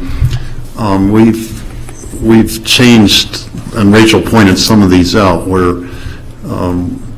we could have had many more houses and filled the valley floors with houses, and you can tell when you go from one county to the next and when you enter Pitkin County how it is different from other counties. So it's something we can be really proud of, and I feel like I'm passing, taking the baton, and we're passing it on to future Board of County Commissioners that would be looking at this in another 20 years for another reauthorization. But I'm proud to be part of this effort right now. Thank you, Steve. All right, with no further comments, I'll call the roll. All those in favor signify by saying aye. Aye. Aye. Thank you, gentlemen. Any opposed? There are none. Thank you all for coming today. Truly appreciate the hard work, and hard work that's just beginning on a campaign for some of you. Okay, so individual consideration items, first reading set for public hearing on August 21st. This is a resolution approving the intergovernmental agreement. Oh, excuse me, I missed one. I'm sorry, that was my fault. This is a consent item set for public hearing on August 24th, the resolution authorizing issuance of general obligation refunding bonds, Series 2016. And Tom will have you explain this one to us. Sure. This one is good news. From time to time, when the open space program has not had enough annual funding to acquire properties, build trails, actually the Rio Grande Trail acquisition and construction were funded from bond proceeds. We issued debt, raised the money that way. And so we currently have $14.7 million of debt outstanding that has financed the open space program. And when we issue debt for a long period of time, typically these are 30-year issues, we reserve the right to call the issue at some point in the future, meaning we can pay off the issue. So that's what we're doing now. We are refunding actually all but $2.1 million of that $14.7 million.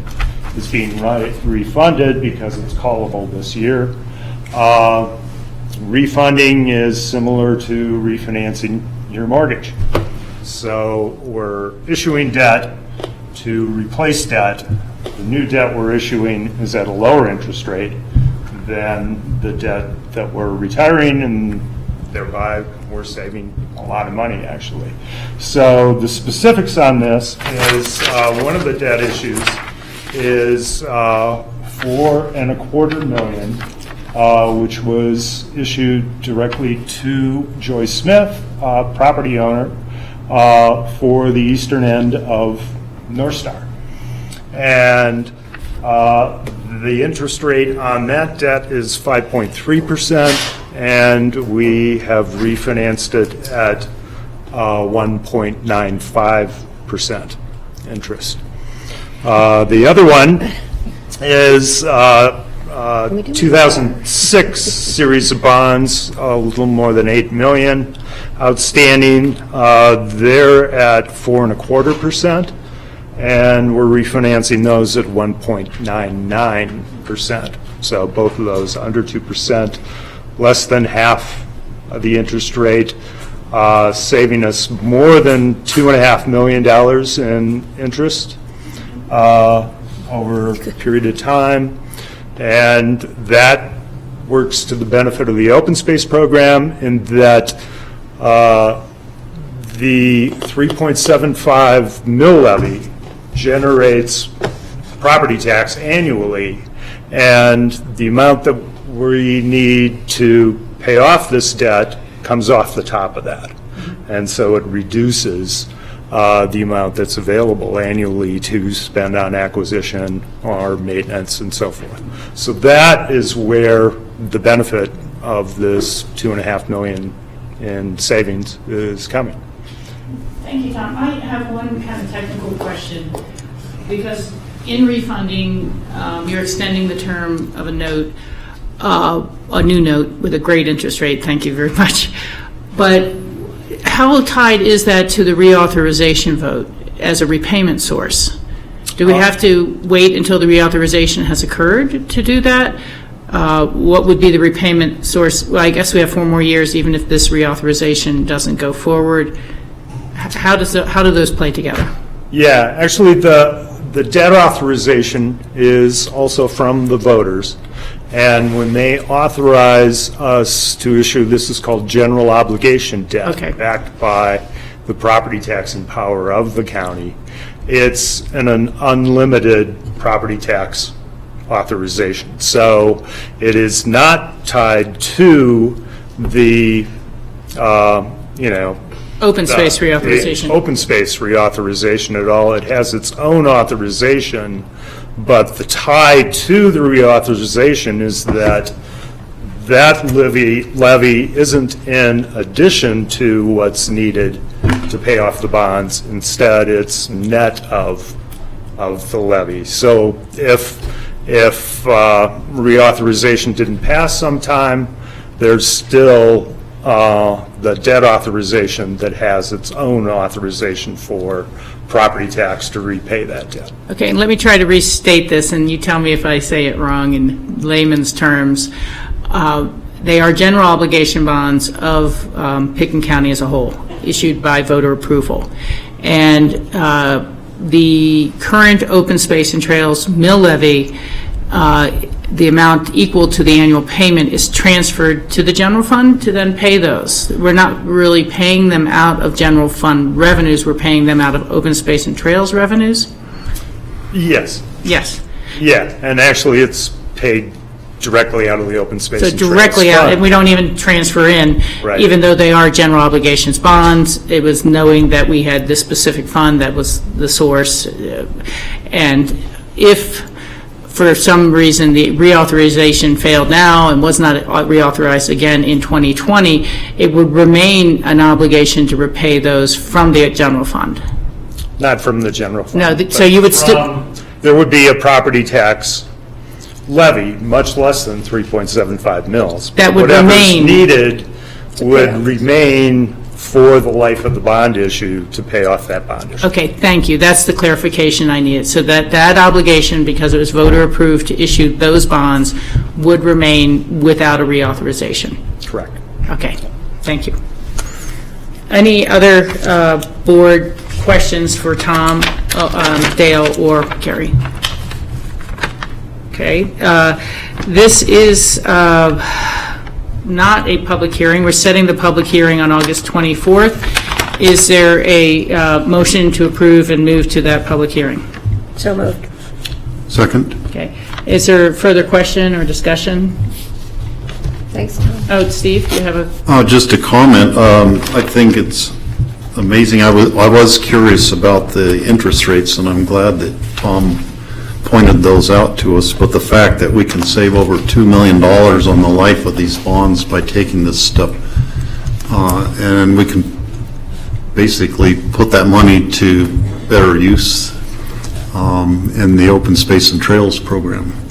Yeah, I really appreciate you watching these call dates and looking around for competitive rates for us. I think that's an important role of the treasurer, and it takes an ease off of all of our minds not to be the ones trying to work that out. So with no other comments from the board, there's a motion to approve and a second.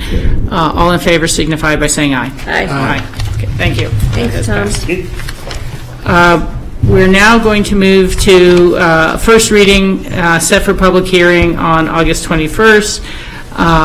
a resolution approving an intergovernmental agreement between the town of Basalt, the Roaring Fork Transportation Authority, and the Pickens County government to complete the Basalt pedestrian crossing, the underpass. And we do not have Brian Pettit with us here today, but GR Fielding is here, and please take it away. Thank you, Rachel. Again, I'm GR Fielding, the county engineer. And this IGA is between Pickens County, RAFTA, and Basalt. And in essence, it goes over the project management and how the project management for the Basalt Underpass project will work.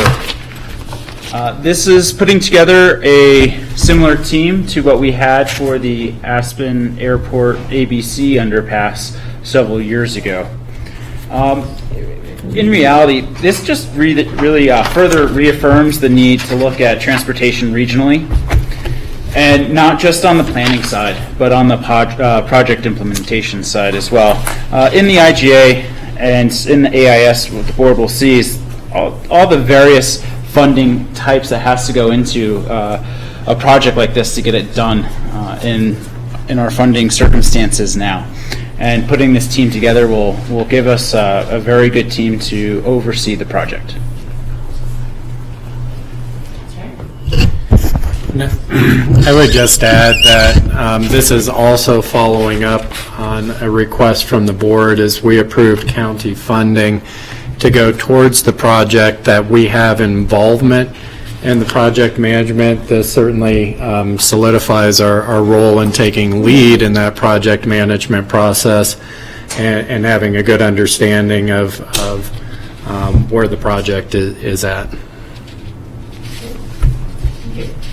Steve, Yeah, I was curious, since we're taking a between us and RAFTA, both taking a pretty major role in the project management, and we're both putting a big chunk of money in to fund the thing. Will any of this, our staff time, be counted as payment, like in-kind contribution, or will we be reimbursed? Because if we weren't doing the project management, somebody else would be being hired to do it from the money. So I'm kind of following the money trail in terms of that. I think the answer is yes to both of those, that by doing this in-house through this IGA, it represents a savings over what contracting out the project management would have been for the town, which was their option because they do not have those resources in-house. And then within the agreement, there's a reimbursement agreement for both RAFTA and the county. I believe it's up to $100,000 for each entity. We'll be booking our time against that. That's included in the project budget. Okay. GR, when would we start seeing traffic impacts? We anticipate that the contractor will be mobilizing in September. We are currently, my phone is actually buzzing right now from the project managers as we're trying to set up the pre-construction meeting. We anticipate that that's going to happen in the next 2 weeks or 3 weeks. So I believe mid-September we'll start seeing some action there, which would start impacting traffic. And then who will be responsible for getting out information to the public? Well, that's a great question, because that's what we're setting up this afternoon.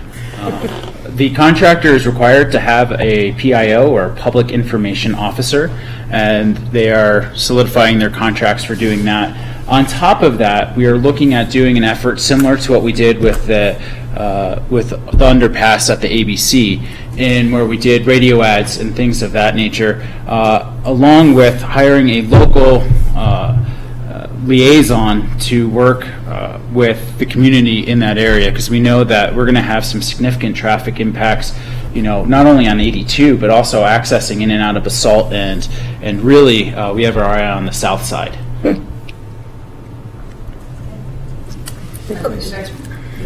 Yeah, thank you. Steve, additional question? Yeah, GR, will this project be completed by the time the Grand Avenue Bridge closure happens in the fall of 2017? Or will they be simultaneously traffic problems in Mid-Valley and in Glenwood Springs? We'll bring forward a project schedule once we get that from the contractor, but it's my understanding that our contract date ends in the fall of 17. So we're trying to get this completed prior to, but there may be some overlap. Okay. There will likely be some overlap between the river project that we're doing and this project, though that will create a little bit of a triangle of traffic congestion also. The perfect storm, perhaps. Yeah. Wasn't there one other project? We couldn't remember. I may have been thinking about the Grand Avenue. Oh, okay. Okay. Additional comments or questions?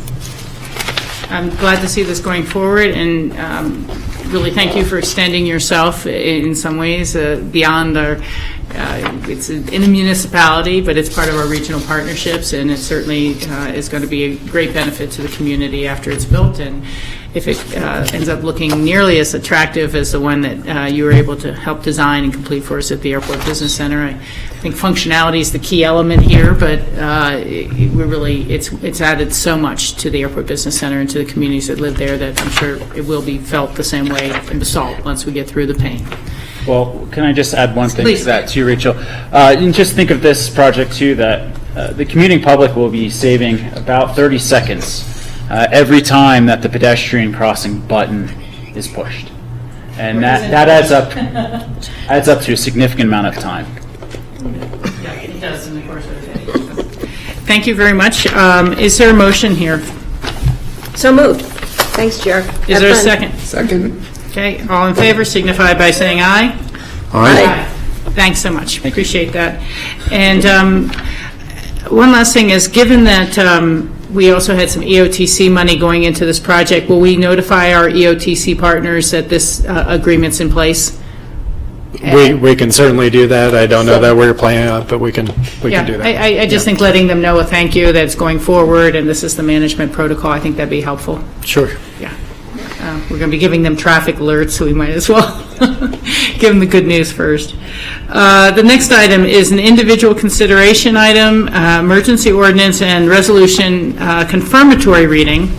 So is this actually the confirmatory reading today, John, or is this just entering it, approving an intergovernmental agreement with the Colorado Department of Human Services for the Work Number Program? So this is the confirmatory reading. It was an emergency in terms of hitting state deadlines for filing. Exactly. Okay, thank you. Mitzi, why don't you give us a brief overview, and then we'll move it forward. Absolutely. Okay, so I'm Mitzi Lettingham, Department of soon-to-be Human Services. And again, this is a confirmatory hearing on the emergency resolution approving an intergovernmental agreement between Pitkin and Colorado Department of Human Services for the Work Number Program. So essentially what this is what every county is required to sign a contract with CDHS in terms of the executing the Work Number Program with Equifax, which is the parent company. And essentially, this number is what all of our economic services technicians utilize to verify employment. When our citizens come in to inquire as to their eligibility for state programs. This is one of the key pieces that our technicians utilize to actually have an independent verification of their work, and that's really important in terms of their eligibility, and just various programs require certain aspects of an individual status to know whether they're approved or not. So this is just a standard process. This is the final hurdle for us is to sign this IGA. This allows, when all counties sign, it allows the Department of Human Services to go ahead and sign their statewide agreement on behalf of the county. And what we have seen, there is also a minimum for each county that needs to be included in this contract in the event that the minimum is not hit, the statewide minimum. that they set, and in case we might owe any funds. This has really never happened. The statewide usage pattern is so robust to date that it's really unlikely that any county would owe anything for the monthly usage of this program. I think Pitkin County is in the neighborhood of $3,000 that we're verifying that we would put forward if need. So it's an employment verification service. It's provided by TALX Corporation, a provider of Equifax. And so on July 27th, you all did approve the emergency resolution, and this is just the final step. And I should mention that moving forward, we also put in this document that moving forward, ask your permission if our director, Nan, could sign these moving forward. You guys are laughing. Yeah, very good. Okay. Thank you for that. Yes. Board questions or comments? I'll make a motion to approve. Is there a second? Second? Thank you. All in favor, say aye. Aye. Thank you, Mitzi, appreciate that. And I think you're still on deck here. Yeah. These are going to be public hearing items. These are second reading items. Yes. A resolution to approve the memorandum of understanding between the State of Colorado Human Services and the Board of County Commissioners of Pitkin County for the provision of Colorado child care programs. As well as Colorado Works, actually, the two This programs. is not the title, but please. Yeah. And so just a bit of background. Every year, the board is asked to approve this memorandum of understanding, or MOU, between, again, Colorado Department of Human Services for the provision of this program. The Works program is really the Temporary Aid to Needy Families program, TANF, it is the Colorado name, as well as you're approving our administration of the Colorado Child Care Assistance Program, otherwise known as CCAP.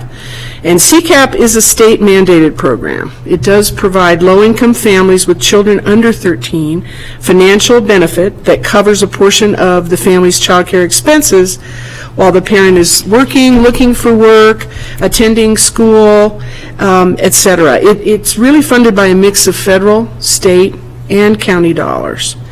Parents pay 7 to 14% still of their household income toward the cost of care. And in May of this year, Pitkin County had 15 families receiving CCAP benefits. You may remember that we've gone back and forth through the years with our CCAP allocation and needing sometimes to approve an increase in the amount of families that could be served at a certain rate, and sometimes we've decreased. And then, of course, we've been so fortunate to actually have a staff person under another grant, House Bill 1291, that Nan was able to secure funding for Ligia Bonilla, who is our child care specialist, who actually has been responsible to increase the number of families who've been able to come in. And we believe that that is solely because she sits down with the family and she goes through a very complex, actually too complex application for these services. And so we're very fortunate for that. The Colorado Works program is designed to provide assistance to needy families with children or expecting children, and to help the parents with everything related to job prep, work and support services, to enable them to leave public assistance finally and become self-sufficient. In May, we had 11 families receiving these benefits. And I believe Nan mentioned to me prior to leaving, George, that you had a couple questions about what does this program actually do, or how do they serve these families? Something that might not have been, but she mentioned to me that that came up. I think my question was, are you able to track, are these new entrants into the valley? Are they families that have been here for a while? Are they coming and going? Okay. Just trying to understand the... Okay, that, I didn't get that part. Migration in and out. Migration, okay, that's very interesting. When I talked to the program worker, I didn't ask her that specific question, but I can find out. Actually, right now, she has 4 families, so there's been some attrition since May, obviously. She was kind of surprised at that number, so I'm not sure about that, but... So again, it comes to my question, are families coming in and they're leaving for whatever reason? Or do they stay with success? Right. Or whatever. I will find out about that, because that's interesting to me, too. So essentially, what Corey, who's the worker, she's been working, these families are single moms. This is our whole program right now. Single mother, 1 child. And we have some mom of the 4, there's a couple who have children 16 years old, and there's 1 mom with an infant. And they all are struggling with various aspects of self-sufficiency. The mom with an infant is actually homeless and has some real issues with domestic violence follow-up. And I want to make sure we're very clear about HIPAA laws and privacy. Oh, yes, and these I are know, open, but- yes, but yes. I want to make sure it's not Thank you, Rachel. identifying in some way. We're not someone- identifying, okay, I know. thank you. Yeah, I so will, details. broad brush, we don't have to do any more details. So, individuals, thank you. but really, the program is really excellent because it does provide this very real-time case management for these families. And they're working with them where they're at. So I will find out about that. My understanding is that these are families that do stay here, George, the ones we've had this past year. So again, these kinds of IGAs are executed every year as long as we meet the deliverables, and once you've approved, we think it would be beneficial if our director could, on an ongoing basis, sign for these things moving forward. Okay, great. Any further Anything else? board questions? And I hope that was an adequate question, George. I didn't mean to cut you off, but I just know it's fine. Sorry about that, George, that I didn't get that right. Is there any member of the public here to speak today to the second reading of this resolution of memorandum? I don't see any. Well, we chased them out. Chase them out. Everybody's going. It's you, Mitzi. We have all this room and there's nobody here. Oh my gosh, completely empty after that. Okay, I will close the public hearing on this item and bring it back to the board for a motion. I'll make a motion to approve. Is there a second? Thanks, Betsy. Okay, it's Thank been you moved very and much. seconded. All in favor signify by saying aye. Aye. Aye. Thank you very much. Thank you.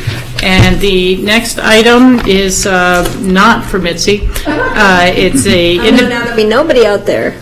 It's a individual consideration item, public hearing, second reading, of an ordinance accepting a temporary construction easement from Forefront Basalt LLC on Emma Road for access to the Roaring Fork River for installation of a recreational in-channel diversion structure. And this was continued from July 27th. Let's start, John, if you want to give us a brief overview of this, and then we'll move it forward. Sure, and I have a diagram of where the property is, if the board wants to see that visually there. I think we know. I know. But I know where it is. But does the public know where it is? The public might not know where it is. Yeah, can we use the Elmo or whatever machine we've got with us today? Thank you.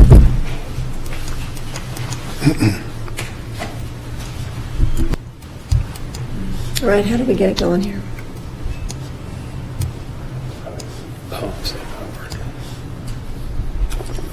Oh, no. He knows how to use it. Just had to warm up. That's real how. All right. this diagram is also in the board's packet and it's available online on the county's website. We're legible there. So the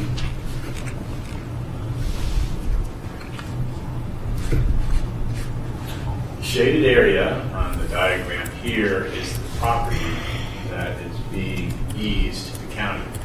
It is private property at the end of what used to be Emma Road and is now maintained as a private driveway. This is a cul-de-sac. And this structure over here is a blue building, usually referred to as the Harry Teague building.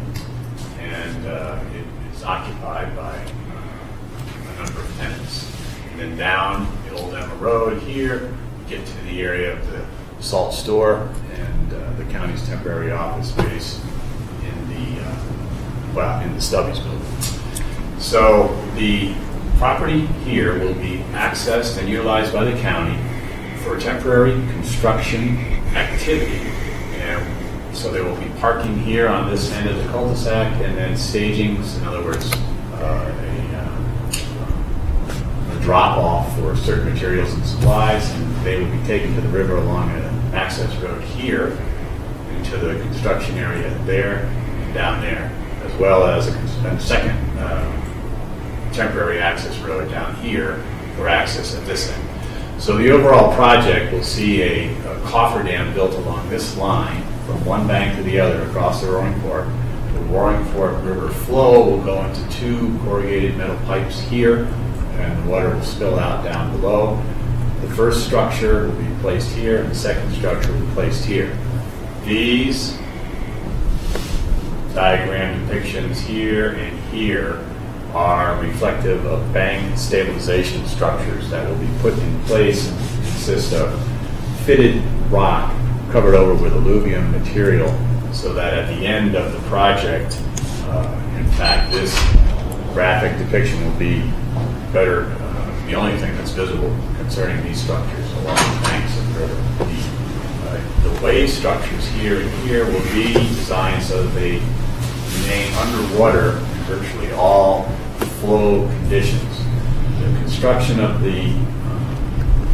this wave structure and this wave structure, as well as the bank stabilization activities and the access roads to get down in there, will all be subject to revegetation and restoration as the project concludes and we essentially back our way out. These pipe structures here will be, well, it's actually a point of debate whether they'll be left in place to absorb any unusually high flood events or taken out. The original plan was to be taken out, but consultation with the Army Corps, it might be more advisable to leave in place. Although the reason it's still an item of discussion is this bank stabilization effort here with these 3 structures will anticipatedly alleviate any need for any type of flood relief to maintain the cobbled bank on this side of the river. At the end of the construction period, all of the county's activities will be restored and revegetated, so as this area will be in a natural state, and the construction folks will be gone. The life of this temporary easement is for slightly over a year, until September 1st of 2017. But it's anticipated the construction activity will be done way before then.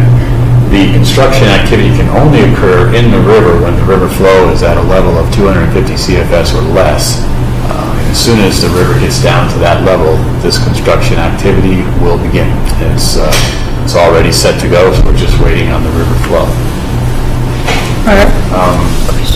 Patty has a question. Wasn't there an issue with the owner of this property that when we did the re-veg afterwards, that we were leaving it at kind of a different level because they're anticipating some activities in the future? So because that's pretty wooded in there, and so we're actually assisting them with some of our activities and their future needs. That's correct. Okay. Thank you, Patty. George. So John, for 250 CFS, is that too low for boats to go through?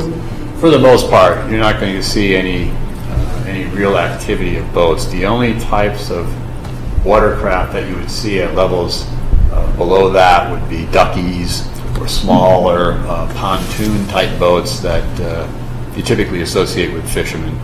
So similar to my question that I asked GR in terms of public outreach to let the public know what's happening and when, so someone doesn't get themselves sort of in a twitch. There will be, I would describe it as a fairly extensive public outreach and education, not only leading up to the construction initiation, but also continuing through the project.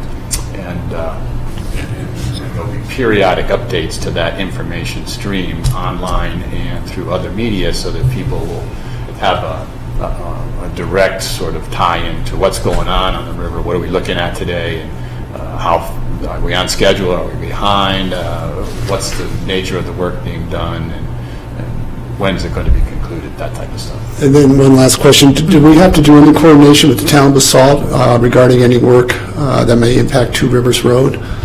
We are coordinating with the town of Basalt, but I'm unaware of any work that they are planning during this window of time on Two Rivers Road. Thank you. Okay, thanks. You know, just a broad comment related to, we've mentioned Glenwood Springs Bridge project today, the pedestrian underpass in Basalt, and this project. And I'm just wondering if, I do not know to what extent they modify their programs or the listing, but there is the coloradocotrip.org website for traveler information. It lists closures, delays, things like that on all state roads. And then I know I use it frequently when I'm traveling, 511 road information, which will say there's, could be up to a half-hour delay at Eisenhower Tunnel for construction or this or that. And, it may be something that, again, this project is not going to be the real driver of that, but whether it's the Basalt Underpass or the others, perhaps we can talk to them and see if they can be sure to include Roaring Fork Valley travel updates if we're having those experiences on the bridge, and maybe the pedestrian underpass as well. Because this won't affect the road at all, but the underpass, you're right, that's a good idea for the underpass. Yeah, and I was just thinking of it because they're in the same proximity, but, okay, any other questions from board members? I will open the public hearing. Is there anyone here to comment on this item? There being none, I will close the public hearing, bring it back to the board for a motion. So moved. Is there a second? Second. Okay, it has been moved and seconded. Is there any further discussion? There being none, all in favor say aye. Aye. Aye. All in favor, opposed? There are none. Now we will move to open discussion. John, do you have any items for us today? No. Okay, keep thinking. I know. Do other board members have items that they'd like to bring up? Michael and then Steve. Yeah, Tricia, I was disappointed today in your treatment of Toni Kronberg and not allowing her to speak. And yet later in the consent hearings, you allowed two individuals to speak during that consent hearing. So I don't want to be viewed as not even-handed. And I think today I view you as not being even-handed in the treatment of the public. So I'm disappointed. Thank you, Michael. I anticipated that the comments made about the transportation plan were already well aired before the EOTC joint meeting, but I respect your opinion. Steve? Thank you. When I was attending the Regional Transportation Coordinating Council meeting last week, which is held over at Eco Transit in Gypsum. And this is for the senior services? It's related to the senior services. Usually Ruth Hostetler will phone into these meetings, and I've attended occasionally and have phoned in occasionally. And this committee is a subcommittee of the RAC committee from the Alpine Area Agency on Aging. But anyhow, at this meeting, Susan Juergensmeyer, who's the head of it, asked if I would be willing to fill in the slot as the elected official for the committee. John Hoffman from the Carbondale trustees had filled that position for many years, and since he is no longer a trustee in Carbondale, that left an opening. So I've been attending the meetings because it has to do with transportation of seniors and of veterans both to medical appointments. So I wouldn't be doing anything different than I already am, but just would become a voting member of the committee. So I just wanted to bring that up to the board. John says it's not something that it's not like you appointing me to be on the board. It's actually the RTCC appointing me to be on the board, and Ruth Hostetler still would be the Picken County representative on the board. I think that's great if you can participate that way. Others certainly are supportive, and thank you for pursuing those items. Very good. Thank you. Other board comments today? Okay, if there's no other open discussion items, Motion to go into executive session? yes, and for the purposes, John, what would the citation be? Board update on Thompson Divide issues pursuant to CRS 246402-4E. And as this is attorney-client communication, we won't need to actively record it, so we have freedom to Sit in the grass? wherever we want, go out in a tree or. Okay. I'll move to go into exec. For the purposes and the citation as stated. Is there a second? Second? All in favor signify by saying aye. Aye. We are in executive session. Thank you very much for your work today, Grassroots, and we will see you next week.